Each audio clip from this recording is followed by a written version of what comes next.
नमस्कार दोस्तों, कैसे हो आप सभी लोग। आशा करते हैं आप सभी लोग अच्छे होंगे और अपनी पढ़ाई में और अच्छे से लगे होंगे और डेली करंट अफेयर्स आपके लिए जो लाते हैं आप लोगों को अच्छे से तैयार भी हो रहा। तो दोस्तों, डेली 10 महत्वपूर्ण करंट अफेयर एम क्लासेस के द्वारा लाए जाते हैं। वस्तुनिष्ठ एवं प्रश्नोत्तरी मुख्य बिंदु के साथ ये करंट अफेयर्स कम समय में आपके तैयार किए जाते हैं। आइए शुरू करते हैं दोस्तों। आज का पहला क्वेश्चन देखिए आपका खेल से है। बैडमिंटन वर्ल्ड चैंपियनशिप 2026 की पदक तालिका में भारत की क्या रैंक रही है। तो भारत की जो रैंक रही है आपकी 6वीं रैंक रही है। भारत की रैंक जो रही है मेडल तालिका में या 6वीं रैंक रही है। जो विश्व बैडमिंटन चैंपियन WBWF का आयोजन कहाँ पे किया गया 2026 का। देखिए इसका आयोजन नई दिल्ली में, कहाँ पे, नई दिल्ली में इसका आयोजन इंदिरा गांधी इंडोर स्टेडियम में किया गया है। इंदिरा गांधी इंडोर स्टेडियम में इसका आयोजन किया गया। इसका आयोजन कब से कब किया गया, कभी डेट भी पूछ लेता है। इसका आयोजन 17 अगस्त से 23 अगस्त के बीच किया गया है। इसका 17 अगस्त से 23 अगस्त के बीच में किया गया। भारत ने इसमें देखिए कुल एक मेडल जीते। कौन सा एक मेडल, कांस्य पदक भारत ने प्रदान किया। भारत ने एक कांस्य पदक के साथ पदक तालिका में देखा जाए जो 6वें स्थान पर रहा है। तो यह कौन सी जोड़ी रही जो भारत की जीती है। यह देखिए आपकी भारत की एकमात्र महिला युगल थी। कौन सी महिला युगल, त्रिशा त्रिशा जॉली त्रिशा जॉली और इनके साथ गायत्री गोपीचंद युगल जोड़ी थी। इसी के द्वारा यह मेडल जीता गया। गोपीचंद युगल के द्वारा यह मेडल जीता गया। तो दोस्तों आइए इसका मुख्य बिंदु देखते हैं। मुख्य बिंदु रैंकिंग व स्थान। बैडमिंटन वर्ल्ड चैंपियनशिप 2026 की तालिका में भारत का 6वां स्थान प्राप्त किया। उसकी प्रदर्शन देखिए। भारत एथलीट ने चैंपियनशिप में शानदार खेल दिखाते हुए महत्वपूर्ण पदक जीते। एक कांस्य पदक जीता। अभी तक भारत का लगातार इतिहास रहा 2011 से। हर बार कोई ना कोई भारत एक मेडल जीते रहता है। आपकी बार कांस्य पदक जीता है। यह भारत के लिए अंतर्राष्ट्रीय बैडमिंटन परिदृश्य की एक बड़ी सफलता मानी जा रही है। तो आप लोग यहाँ से क्या क्या याद करना है। वर्ल्ड बैडमिंटन चैंपियनशिप का आयोजन कहाँ पे किया गया, नई दिल्ली इंदिरा गांधी इंडोर स्टेडियम में किया गया। 17 अगस्त से 23 अगस्त के बीच किया गया। भारत ने कितने पदक जीते, एक पदक। कौन सा, कांस्य पदक जीता। महिलाओं की युवा जोड़ी ईशा जाली और गायत्री गोपीचंद के द्वारा यह जीता गया। आइए नेक्स्ट क्वेश्चन की बात करेंगे दोस्तों। नेक्स्ट क्वेश्चन आपका हो जाएगा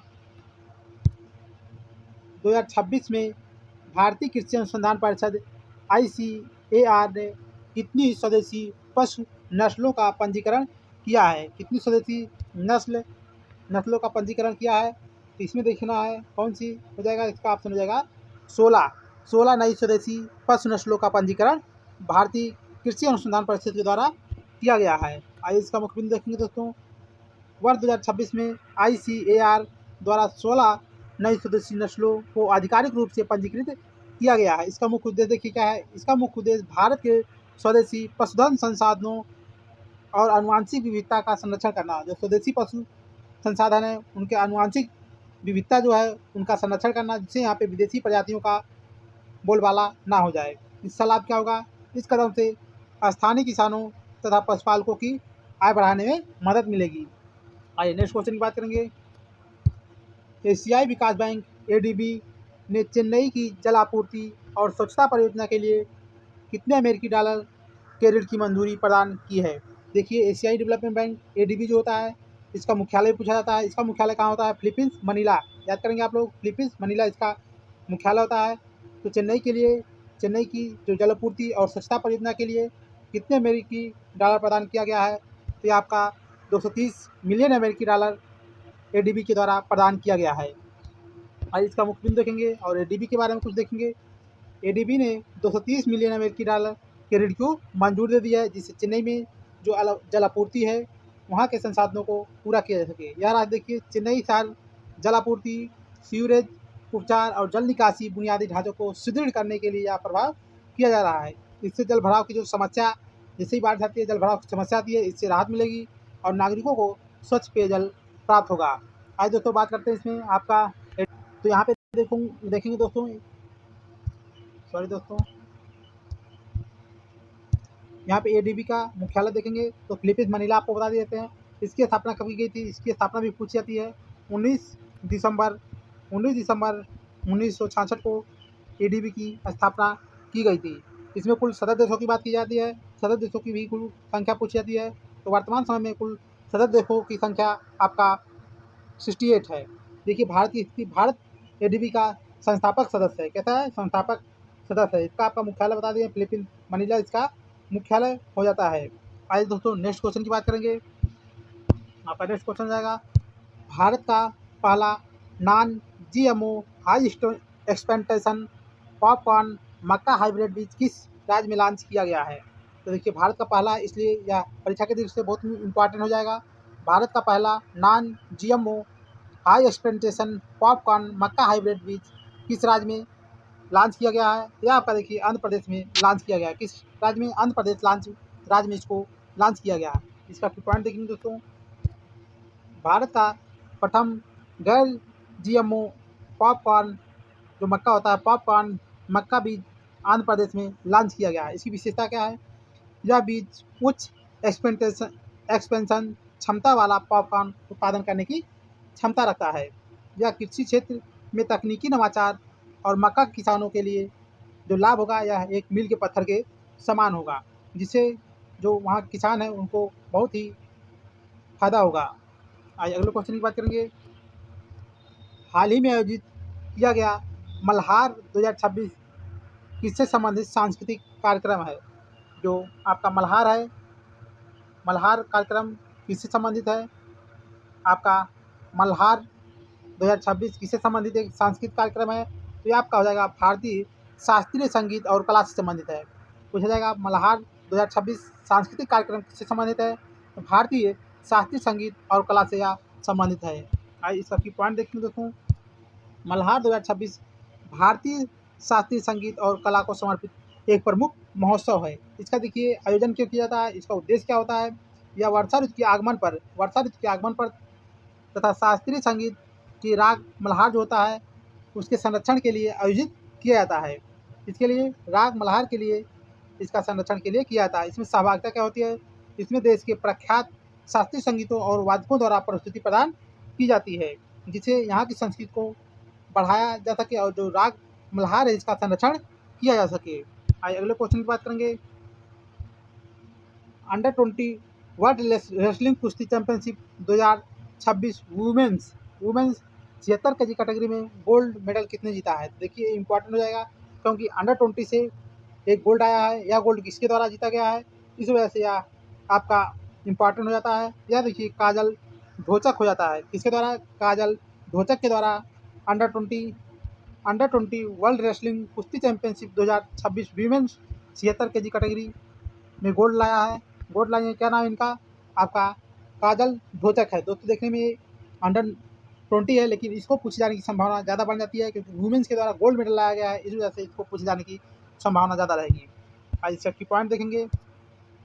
ऐतिहासिक जीत दर्ज की गई है। 18 वर्षीय भारतीय पहलवान काजल ढोचक ने 76 केजी भार वर्ग में स्वर्ण पदक जीता है। यह इनका देखिए लगातार दूसरा गोल्ड मेडल है। इनका लगातार दूसरा गोल्ड मेडल है। ये देखिए अंडर 20 विश्व कप में लगातार दूसरा गोल्ड मेडल जीतकर इतिहास कायम किए हैं। फाइनल मुकाबला देखिए काजल ने चीन की थी जिंगरू शान को 7-0 के बड़े अंतर से एक तरफा हरा दिया, जो भारतीय काजल ढोलक थी। बहुत बहुत इनको बधाई। आइए अगले क्वेश्चन की बात करेंगे।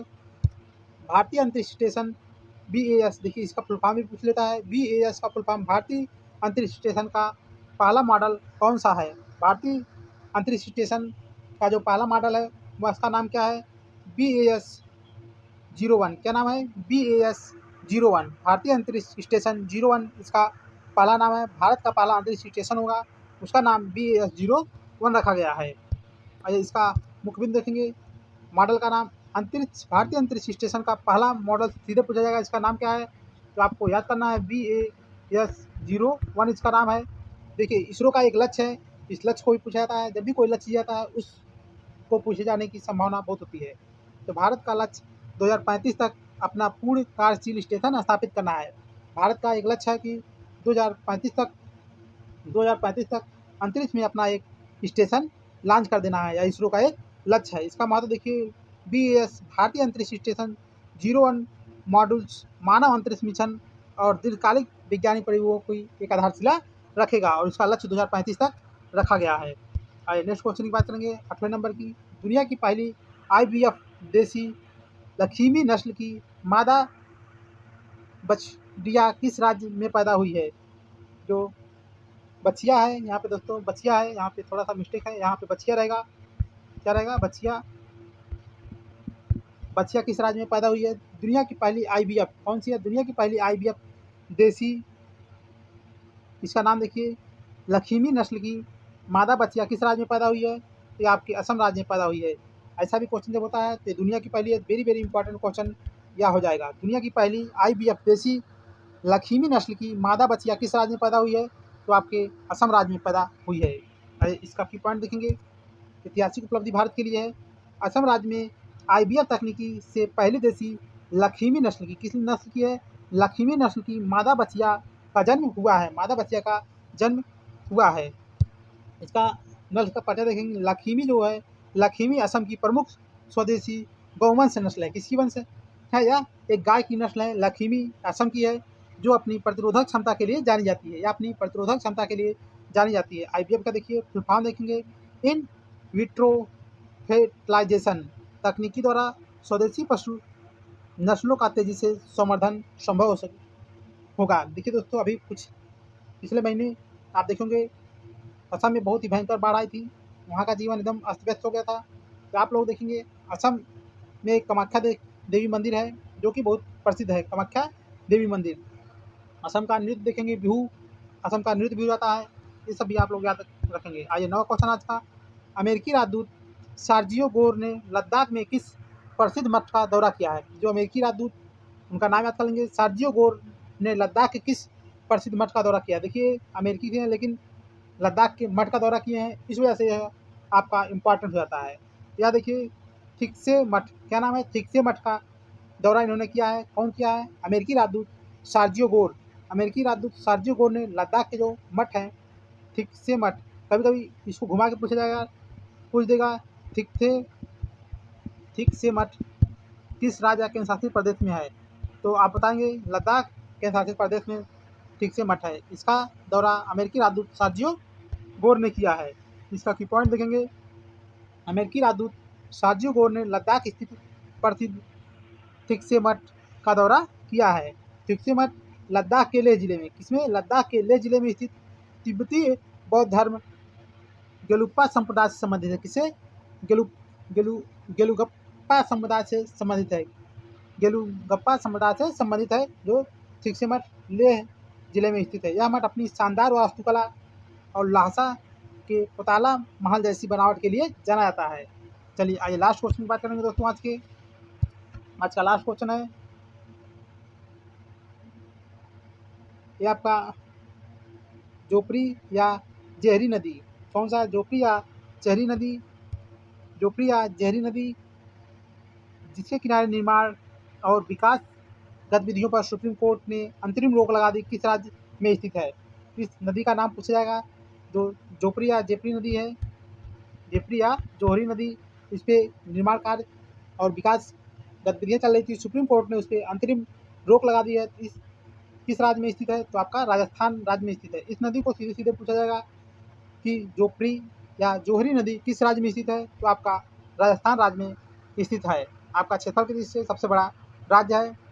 भारत की जो कर्क रेखा राजस्थान राज्य से भी होकर गुजरती है। कुल 8 राज्यों से भारत की कर्क रेखा होकर गुजरती है। अगले क्वेश्चन की बात करेंगे, यहाँ पे देखेंगे जोपरी या जोहरी नदी राजस्थान राज्य में स्थित है। यहाँ से यही क्वेश्चन पूछा जाएगा, जोपरी या जोहरी नदी किस राज्य में स्थित है? तो आपका राजस्थान राज्य में स्थित है। सुप्रीम कोर्ट का आदेश, सुप्रीम कोर्ट ने नदी के कैचमेंट एरिया, कैसे? कैचमेंट एरिया व किनारे अवैध निर्माण एवं विकास कार्यों पर अंतरिम रोक लगा दी है। पर्यावरण की दृष्टि से देखिए, यह नदी प्राकृतिक प्रवाह और स्थानीय पारिस्थितिकीय तंत्र के संरक्षण हेतु उठाया गया कदम है। तो पारिस्थितिकी तंत्र की खोज किसने की थी? तो यहाँ से आप लोग क्या करेंगे, पारिस्थितिकी तंत्र की खोज टांसले के द्वारा की थी। इसके द्वारा टांसले के द्वारा की गई थी। दोस्तों देखिए, इसी के साथ आज के 10 महत्वपूर्ण करंट अफेयर आप लोगों के समाप्त होते हैं। आप लोग दोस्तों डेली करंट अफेयर पढ़ने के लिए एम क्लासेस से जुड़िए और डेली आपको 10 महत्वपूर्ण करंट अफेयर बताए जाएंगे। उसमें एक्स्ट्रा फैक्ट कम समय में आप लोगों को तैयार करा जाएंगे। दोस्तों इसी के साथ इस सेशन को समाप्त करते हैं। जिन्होंने अभी तक हमारे चैनल को सब्सक्राइब नहीं किया है, चैनल को सब्सक्राइब कर लीजिएगा, बेल आइकन को दबा लीजिएगा। जय हिंद दोस्तों।